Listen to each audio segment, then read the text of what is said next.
Hello and welcome back to Beckler Guitars and Repair, and today we're checking out Frank.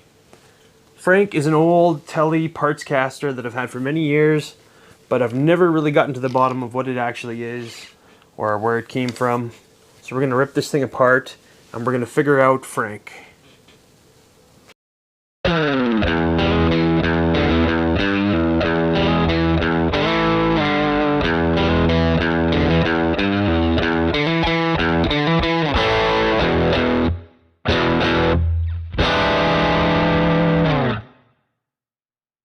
Alright, so here's Frank. So I've had Frank for a lot of years, and it was actually my main gigging guitar at one point. Because it really does play and sound pretty great. I've had to do a lot of work to it. When I first got this guitar, it was basically just a husk. It was sold to me as a 1986 Fender Telecaster Deluxe. It had a Jackson neck on it. It had an old DiMarzio pickup in the neck.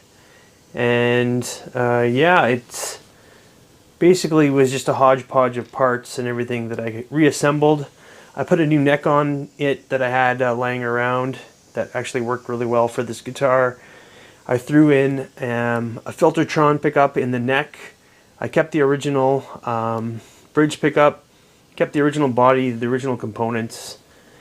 And yeah, this thing's just got a lot of unanswered questions, so let's try to get to the bottom of it. Alright, so first things first, the only thing I really have to go on this guitar, the only markings that I could find that kind of mean anything, is there is a serial number here on the bridge plate. So it's a Fender bridge plate with the serial number, so I'm going to go ahead and run this number on the Fender website and see what that brings up. Alright, so this is what comes up when I run that serial number. Apparently that bridge plate, or that part, is off of a 1994 Jerry Donahue Telecaster. And yeah, none of these specs seem correct for this specific guitar. So it seems like this part was ripped off of Jerry Donahue and put on this guitar. Alright, so that makes it a little newer than a 1986 for sure. And I'm really having doubts that this is a Fender body as well. There's a couple things that are weird with it. So it's a pancake body, so it's actually two pieces together. And Fender did not really do that much, even in the 80s. And no matter where I look, I can't find another example of this like satin finish. So this is like a black satin finish. And I originally thought it might be refinished, but it's actually pretty well done, and there's no drips anywhere. So I think this originally came as kind of a black satin finish. So that really makes me think it's not a Fender. But I'm going to go ahead and take off the pick guard and all the electronics, and maybe we can see something on the inside that gives us an indication of what this is. Alright, here's a look at the insides, and there's not much of anything to confirm what this is in here. So, you know, typically Fenders usually have like a model number or something in the neck pocket, and this one is just blank. It's also got that little bit of a route there for the end of the neck adjustment. And then our routes are looking clean, but there's no writing on the inside of the routes anywhere either. And the body appears to be ash. That's what it looks like. And I think it's a two-piece body. Well, actually a four-piece, because it's a pancake body. So I usually use two pieces for the top, two pieces for the back. Here's a look at our TV Jones neck pickup in gold. Filtertron. And there's also some wood that someone mounted to the inside of the cavity here. Probably for the original humbucker that was in here. When I first got this, it had a really bad sounding humbucker in the neck that I swapped to the TV Jones. And it had like a Jackson neck on it too. So it was really weird the way it came. And here's a look at our pickup here. So yeah, this looks like, I pulled up a picture off of another Japanese Jerry Donahue guitar that I found, and the bridge plate and the pickup are almost identical, so it makes sense that the electronics would have came off of that probably. There's not a lot of ways to tell about the pickup, especially on a Fender Japan pickup. They usually had this brass plate on the back, and then plastic wiring rather than cloth, so it looks correct. And there's a look at our bridge route there. All the routes look clean. The finish does look original, and the wood appears to be ash. And here's another look at our electronics. So yeah, that's pretty consistent with Japanese components. They usually use these like green rectangle style capacitors, and this font is common on Japanese electronics too. So the full-size CTS pots, or not CTS pots, just full-size pots, and it looks like the wiring's been altered. I know I messed with the wiring a little bit when I put in the pickup, but I think the switch and everything else was original. We've got that import style three-way switch as well. So yeah, unfortunately no help with the body now that we've taken it apart, but I'm going to do a little bit more digging on the internet and see if I can find anything that's even remotely close. Alright, I had to look for a while, but I'm pretty confident I found out what this thing is. So in this picture you can see an Ibanez Japanese copy of the Tele Custom, but what you can tell from the picture here is that this is a satin finish. So you can kind of see the ash through the grain there, just like on this example. This one has some pretty cool grain, but you can tell that it's like a satin black finish. This one's in much better condition, but you can definitely tell that this was a finish available for this guitar. And then I found another picture of another example, and this finish had been stripped. But I could tell by this picture that it's actually a pancake body as well. So I think that pretty much confirms, is the only thing I could even find that's remotely close to what this guitar is. So I believe this is a 70s Ibanez ash body, like, and it's a Telecaster custom copy. So that's kind of neat. What I'm not sure if the pickguard and electronics were taken from the body too, and then the pickup was just added. And that would make sense. This does look like Ibanez era electronics as well, or it could be Fender Japan. Again, there were very similar electronics used in those eras. But another clue is that there's no new holes for the pickguard. All the original pickup holes or pickguard holes are on the body, so that makes me think that this is the original pickguard. Probably just keep them on if you were making some alterations. So I'm gonna go ahead and guess that these were the original body, pickguard, and electronics, and then this Jerry Donahue bridge pickup was added along with the plate. So okay, so I'm fairly confident that's what this is. Again, I added this Filtertron myself, and I actually added this ring to the top of the pickguard to, this is a standard humbucker route in the pickguard, so I added this cover here that mounts the TV Jones. I've also added this neck here, which is an old neck that I had in my parts drawer. I got it off of a trade with a bunch of parts. I think it's just an offshore kind of replacement neck. It's kind of got that vintage yellow tint to it. The frets are like kind of medium jumbo. The edges of the fretboard are actually rolled, and the frets are actually nice and level on this. I can't remember if I did some work to it or if it came to me like this, but this is actually a pretty nice little neck. I really like the profile as well, and there's a little bit of flame maple in there too. And it's just got a plastic nut on there, and I added some Ping gold machine heads as well. These are really nice machines. And yeah, so now that we're reasonably confident about all the different parts of this guitar and where they came from, I'm going to go ahead and put this together, and we'll get some final specs on it, and I'm going to do a really good setup on it, and we can hear how it sounds. This guitar is very light for being a solid ash body. It's 7 pounds, 7.1 ounces, so just over 7 pounds, or 3.31 kilograms. Width at the nut is 1.66, or 42.18 millimeters. And at the 12th fret, it's a 50.8 millimeters or a 2.02 inches. Neck depth at the 1st fret is a 0.86 inches or a 22.08 millimeters, and at the 12th fret, a 22.63 millimeters or a 0.89 inches. Here's our neck profile. It's a pretty standard C shape. It flattens a little bit by the 12th, and it feels like a pretty standard Fender style neck. Not too big, not too small. Alright, our TV Jones neck pickup is reading a 7.68, and the Japanese Jerry Donahue pickup is reading about a 6.60, and in the middle position, 3.54. We'll quickly go over Frank's condition. So yeah, the headstock's in good shape. You can see where I branded Frank onto the headstock. A little crooked, but not too bad.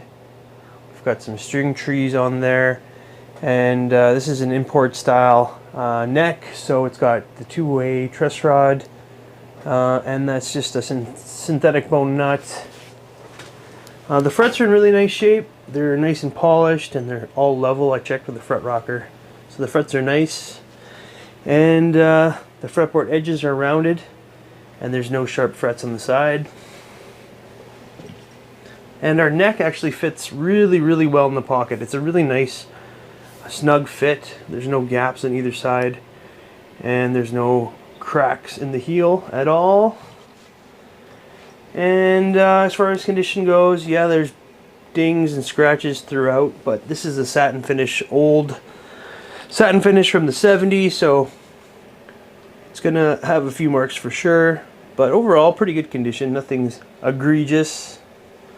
Just kind of standard play wear. And our pickup and bridge plate's in good shape, and our neck filtertron's in good shape, and our pickguard's in good shape. On the back is actually in better condition than the front. Hardly any marks or dings, and we've got that satin finish. Couple little impressions here, and yeah, on the side you can see our metal output jack and our seam line for the 2-piece pancake body. Here on the side here, there's a little bit of separation between the pancake body. It'll never come apart really, but sometimes these just kind of open up a little bit, and that's what's happening there. And we've got two different styles of strap buttons here, a smaller one on the back and a larger one on the horn.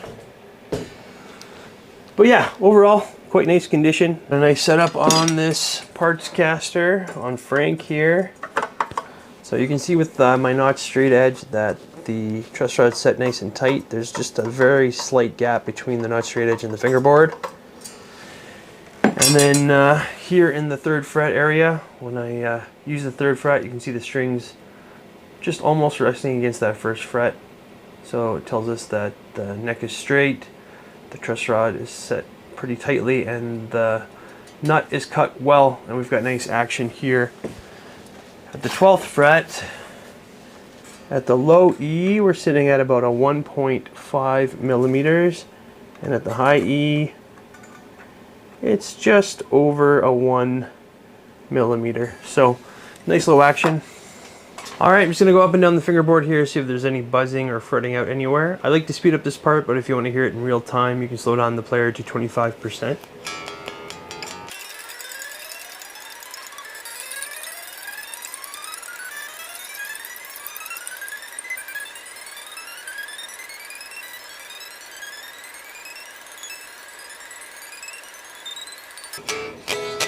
So yeah, nice low action and no fretting or buzzing anywhere. And yeah, there's no fret sprout at all on this guitar, and the edges feel nice and rounded. And yeah, I like the profile of the neck too. Feels good. It's a satin finish too. Alright, let's go ahead and plug it in and see how it sounds. Alright, I'm plugged into my 1965 Fender Bassman. I'm running through a 212 vintage cabinet. And I'm miking it up with an SM57. and an overhead condenser for the room, and I'm using a Sonic Cake Levitate reverb pedal. I'm just going to go through the clean tones on each pickup, and then a little bit of overdrive.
So yeah, it sounds nice, clean. I really like that Jerry Donahue Japanese bridge pickup. It sounds great. TV Jones can be a little bit dark at times. It sounds really great in the middle position because you got to get the best of both worlds.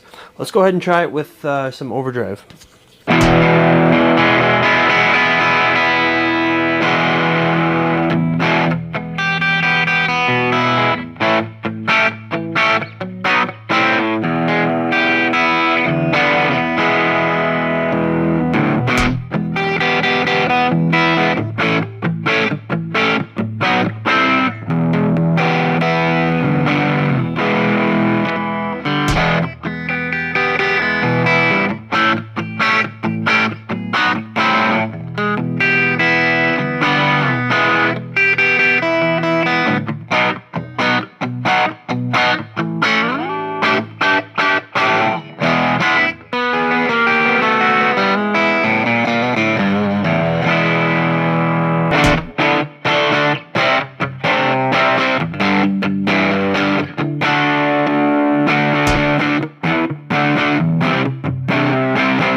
Alright, so what are my final thoughts on Frank, the Frankenstein mystery Partscaster?